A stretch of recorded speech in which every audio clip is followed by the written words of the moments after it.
परंपरा और पहचान। लेकिन अब हरिद्वार की हर की पैड़ी से उठता एक बड़ा सवाल। कुंभ नगरी हरिद्वार में आस्था के सबसे पवित्र केंद्र हर की पैड़ी पर अब चेतावनी के बोर्ड लगे हैं, जिन पर साफ लिखा है कि अहिंदू प्रवेश निषेध क्षेत्र, यानी गैर हिंदुओं की एंट्री पर रोक रहेगी। शुक्रवार सुबह हर की पैड़ी की व्यवस्था संभालने वाली गंगा सभा ने ब्रह्मकुंड और आसपास के इलाकों में ये बोर्ड लगाए हैं। हालांकि दिलचस्प बात यह है कि बोर्ड गंगा सभा के नाम से नहीं है, बल्कि म्यूनिसिपल बायोलॉजी के हवाले से लगाए गए हैं। लेकिन सवाल यह है कि अचानक ऐसा क्यों हुआ। दरअसल बीते मंगलवार को युवक अरबी शेख की पोशाक में हर की पैड़ी पर घूमते दिखे। तस्वीरें वायरल हो गई। फिर से सियासी बवाल मचा, धार्मिक बवाल हुआ। गंगा सभा से जुड़े तीर्थ पुरोहितों का कहना है कि ये कोई नया नियम नहीं है, बल्कि मौजूदा परंपराओं को याद दिलाने की कोशिश है, ताकि श्रद्धा स्थलों की मर्यादा बनी रहे। लेकिन क्या ये फैसला आस्था की रक्षा है या किसी नए विवाद की शुरुआत है? तो गंगा घाट पर अब गैर हिंदुओं की एंट्री नहीं होगी। इससे बड़ा सवाल जरूर उठ रहा है कि क्या इससे कोई नया विवाद पैदा होने वाला है या फिर जो परंपरा ये चली आ रही है उसी को कायम रखने की कोशिश है। गैर हिंदुओं का आना यहां पर मना है। हर की पैड़ी पर पोस्टर्स लगाए गए हैं। देखरेख करने वाली संस्था गंगा सभा ने ये पोस्टर लगाए हैं और इन पोस्टर्स में म्यूनिसिपल एक्ट हरिद्वार का जिक्र किया गया है। जगह सनातन संस्कृति की आस्था का केंद्र है। गंगा सभा की तरफ से कहा गया है कि गैर हिंदुओं का प्रवेश पूरी तरह से वर्जित होना चाहिए। 1916 के म्यूनिसिपल बायोलॉज का हवाला निगम जो नियम है वो सरकारी कर्मचारियों पर भी लागू करने की मांग की गई है। गैर हिंदू कर्मचारी की तैनाती और प्रवेश पर रोक रहेगा। मीडिया कर्मियों पर भी नियम लागू करने की मांग की गई है। तो हरिद्वार में गैर हिंदुओं की जो एंट्री है उस पर बैन लगा दिया गया है। हर की पैड़ी पर ये पोस्टर लगाए गए हैं और न केवल जो आम जनता है उसके लिए ये रूल्स एंड रेगुलेशंस बनाए गए हैं, बल्कि जो कर्मचारी हैं, जो मीडिया कर्मी हैं, उनको भी, जो ऑफिसर्स हैं, उनको भी उनकी एंट्री पर भी बैन की बात कही गई है। और इस मसले पर हमारे साथ आचार्य राज मिश्रा, हिंदू धर्मगुरु, जुड़ गए हैं और फाजिल अहमद, मुस्लिम स्कॉलर, हमारे साथ जुड़ गए हैं। आचार्य राज मिश्रा जी, सबसे पहले तो मैं आपकी टिप्पणी ले लेती हूँ कि इस फैसले को आप किस तरह से देख रहे हैं? देखता हूं और बिल्कुल है, मुझे अधिकार है अपने धर्म को सुरक्षित रखने का और अपने धर्म को पालन करने का। ये मुझे संवैधानिक अधिकार मिला हुआ है, ठीक है। तो मैं संवैधानिक अधिकार के अकॉर्डिंग अपने धर्म को सुरक्षित रख सकता हूं। आर्टिकल 25 मुझे बाकायदा कहता है कि भाई अपने धर्म को सुरक्षित रख सकते हैं। मैं किसी को भी, माफ कीजिएगा sir, PCR please volume up कीजिएगा, वॉल्यूम अप कीजिएगा। जी जी, अपनी बात रखिएगा। आ रही है आपको?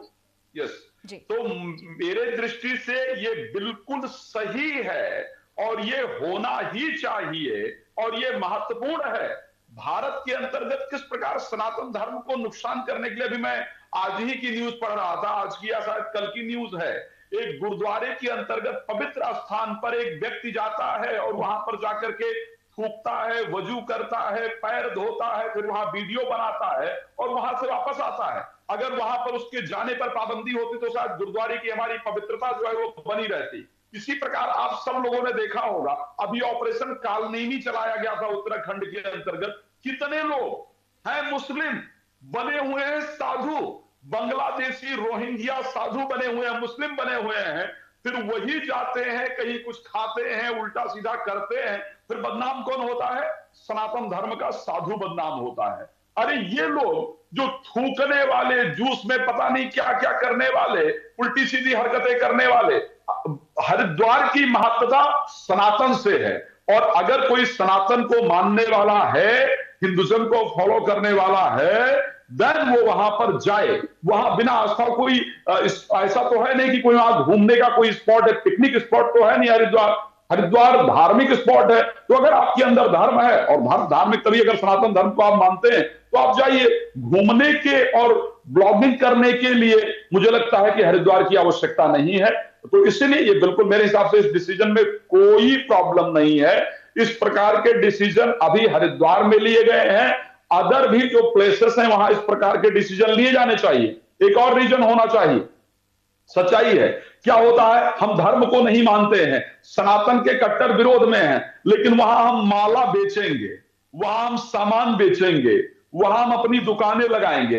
अरे भाई, जब तुम सनातन धर्म के विरोधी हो, तुम उसको मानते नहीं हो, तो फिर तुम्हारी जरूरत क्या है कि वहां माला बेचने जाओगे, वहां सामान बेचने जाओगे? आप वैष्णो देवी चले जाइए, बहुत सारे लोग वो लेकर के जाने वाले जो खच्चर उच्चर चलाते हैं, उनका कोई लेना देना उस धर्म से नहीं है, लेकिन रोजी रोटी हमारे धार्मिक स्थान से चलाएंगे। Please your comment. Raj Mishra ji 7-8 बात बोल गए। मैंने 2, 4, 5, 6, 7, 8 क्वेश्चन उनका जवाब देना है मुझे। एक तो इलाहाबाद में तीर्थ यात्री कुंभ में जब भगदड़ मची थी, तो उस वक्त मुसलमानों ने अपना मस्जिद मदरसा खोल दिया था हिंदू तीर्थ यात्रियों के लिए। आपको बता देना चाहता हूँ फाजिल अहमद साहब, अभी पंजाब के अंतर्गत ना, पंजाब में चेक कर लीजिएगा। नहीं, मैं नहीं किया, प्लीज सर, प्लीज ये डेकोरम में बोल रहे थे तो हम एक बार नहीं बोल रहे। This is my humble request. Raj Mishra आप ही बोल लीजिए, खूब बोल लीजिए पहले। नहीं, फाजिल अहमद साहब अपनी बात रखिए प्लीज।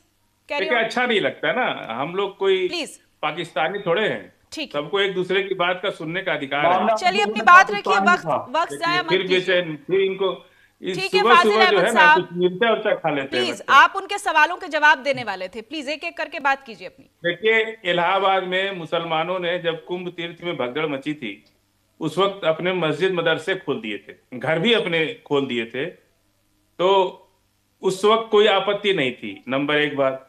दूसरा, कलकत्ता के अंदर अंग्रेजों के जमाने में कलकत्ता के पार्क स्ट्रीट में भारतीयों का प्रवेश वर्जित था। ये तो वही कानून बन गया देश के अंदर, अंग्रेजों जैसा देश बनने जा रहा है। तीसरी बात यह है कि आप कह रहे हैं कि वहां माला नहीं बेच सकते, ये नहीं बेच सकते, तो चलिए आप ही बेच लीजिए। वैष्णो जब आप जाते हैं वहां कश्मीर में यात्रा पर, तो वहां घोड़ा खच्चर, आप ही खुद घोड़ा खच्चर लेके पहुंच जाइए, क्योंकि आपके पास का तो है नहीं। जो वहां लोकल कश्मीरी हैं वही लोग घोड़ा खच्चर से आपको वहां ऊपर तक कंधे पर बैठा के ले जाते हैं। उनका दुलार प्यार देख लीजिए और आप अपनी भाषा देख लीजिए। ये बात हमारे देश में विघटन, कभी भी सनातन इसीलिए पीछे हो गया। खुद जो है, जब मोहम्मद गजनवी लूटने आया था सोमनाथ मंदिर, तो 10 करोड़ भारत की आबादी थी और 1500 लोग आए, सारा घंटा उंटा गधा पलाट के ले गए। अगर भारत की जनता चाह देती तो एक भी घंटा वहां से एक भी सामान नहीं जा सकता था, लेकिन वो सब अपने खेती में, उनसे क्या, इन लोगों ने उनको दलित ओबीसी SC ST को कुछ समझा ही नहीं, अपना बांट के रख दिया। उन लोगों ने सोचा कि भाई मंदिर लूट रहा है, लूटने तो हमसे क्या मतलब, इससे हमारा क्या लेना देना, ये तो पंडित जी लोग का मामला है। अब वही काम राजेश मिश्रा फिर कर रहे हैं। पूरे देश में 140 करोड़ हम लोग कैसे संगठित हैं? हमको संगठित करने का काम हमारा संविधान, बाबा साहब अम्बेडकर ने इस देश को एक संविधान के सूत्र में पिरो दिया। कोई किसी भी धर्म का हो, उसे पूरी आजादी है। और नदियों का कब से धर्म हो गया भाई? चांद तारा का धर्म कैसे हो गया? पृथ्वी का, अग्नि का, जल का, वायु का भी धर्म बता दिया इन लोगों ने। और हरिद्वार में इनका कहना है कि मुसलमान जाएगा तो वहां पे कुल्ली करेगा, ये करेगा। दूसरे चैनलों पे भी डिबेट हो रही है। अब कानपुर का पूरा चमड़ा का पानी, सीवर का पानी तो गंगे जी में जा रहा है। पूरा इलाहाबाद से लेके, बनारस से लेके, पटना से लेके कलकत्ता तक पूरे शहर का सीवर का पानी गंगे जी में जा रहा है। 40 साल से मैं, 1 मिनट, 40 साल से मैं सुन रहा हूं कि गंगा जी की सफाई, सारा सफाई का पैसा हिंदुए लोग लूट के खा गए और स्विस बैंक में ले आके जमा कर दिए। ये बात जो कहना है, सनातन धर्म तब छोटा हो जाता है जब आप बांट देते हैं लोगों को। यदि, और यही कारण है कि 5 करोड़ लोग हिंदू धर्म को छोड़ के बुद्धिस्ट बन गए। फाजिल अहमद साहब, सवाल ये भी तो है ना कि उस आस्था को आप किस तरीके से देखते हैं? हम लगातार जो खबरें पिछले दिनों से दिखा रहे हैं, क्या हम ये खुद से हमारी गढ़ी हुई बातें हैं, या ये सब चीजें सच नहीं है? जब देखिए, जब वही जो हिंदू धर्म की आस्था को मानने वाले लोग जब परेशान हो गए तो रात को जाके मस्जिद में सोए ना। जब जिंदगी बचाने की बात आई तो मस्जिद भी अच्छी लगने लगी, मदरसा भी अच्छे लगने लगा। यही मैं कहता हूं कि आपकी जीवन जो है ना, जीवन से बड़ा कुछ नहीं है। और जीवन कभी भी सनातन को ये लोग छोटा कर देते हैं जब ये लोग उसको ब्राह्मण में प्रति में बांट देते हैं। ठीक है, मैं बराबर बना देते हैं ना, तो धर्म सिर्फ ब्राह्मण का हो जाता है। आचार्य राज मिश्रा जी,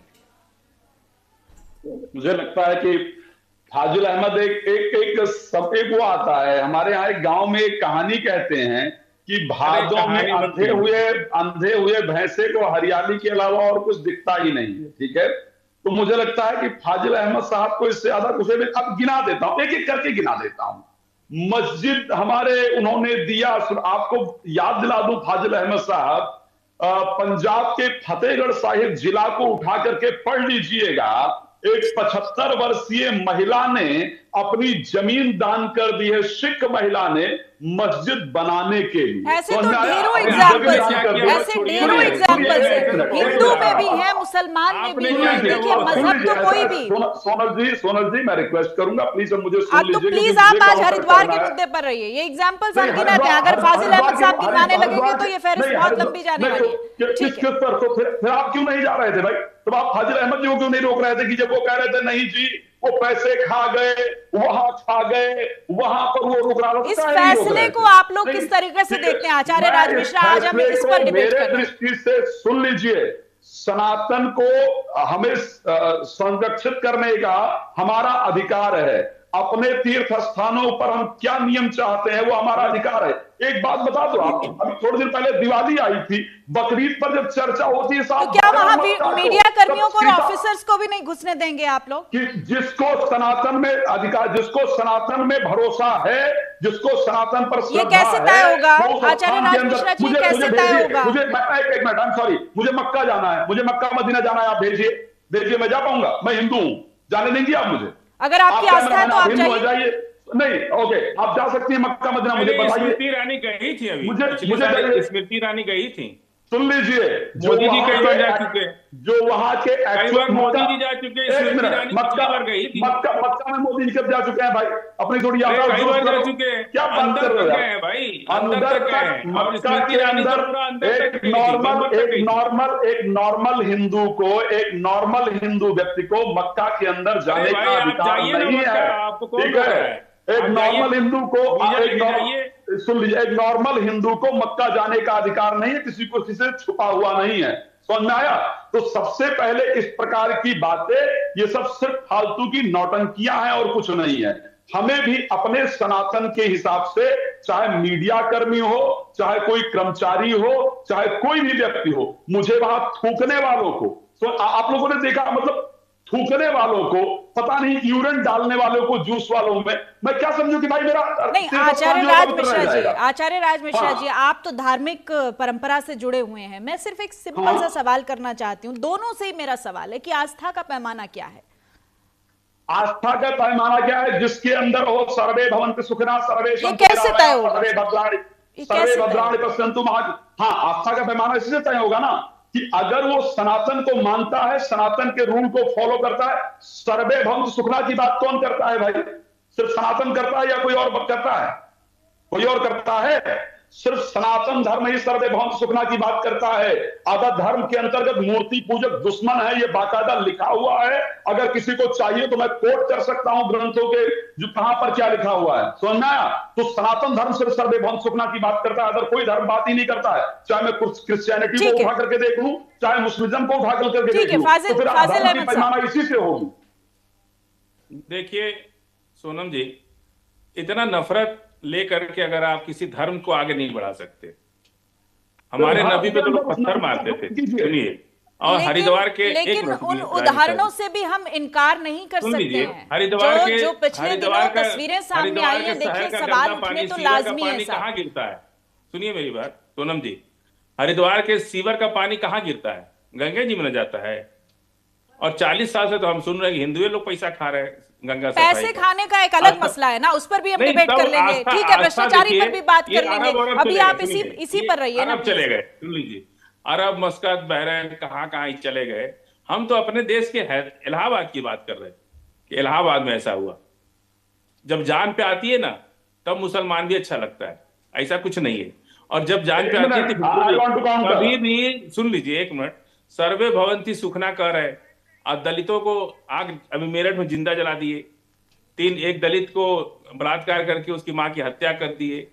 और अभी मोनू मानेसर ने 3 मुसलमान नाम पूछ करके जिंदा जला दिया। ये सब बातें जब होगी तो बहुत लंबी जाएगी। कभी भी धर्म जो है ना, धारण करने का विषय होता है। वो एक माँ का गोद होता है जिसमें जा करके सभी लोग समा जाते हैं। वहां जिसको जो अच्छा लगे करे, कोई जबरदस्ती नहीं है। जिसको जो अच्छा लगे करे। ये कैसी बात कह रहे हैं आप फाजिल अहमद साहब? ये कैसी बात कर रहे हैं आप कि जिसको जो अच्छा लगे? किसी भी धर्म के अपने नियम कायदे कानून है भाई, ऐसे कैसे कोई कुछ भी करेगा? हम नहीं, वो मनोरंजन का विषय नहीं है, वो आस्था का विषय है फाजिल अहमद साहब। हम कल को हिंदू बनना चाहते हैं, अभी मेरे पास वक्त की कमी है, आई एम एक्सट्रीमली सॉरी। या क्रिश्चियन बनना चाहते हैं। ठीक है, आचार्य राज मिश्रा जी बहुत बहुत शुक्रिया हमारे साथ जुड़ने के लिए। फाजिल अहमद साहब आपका भी बहुत बहुत शुक्रिया।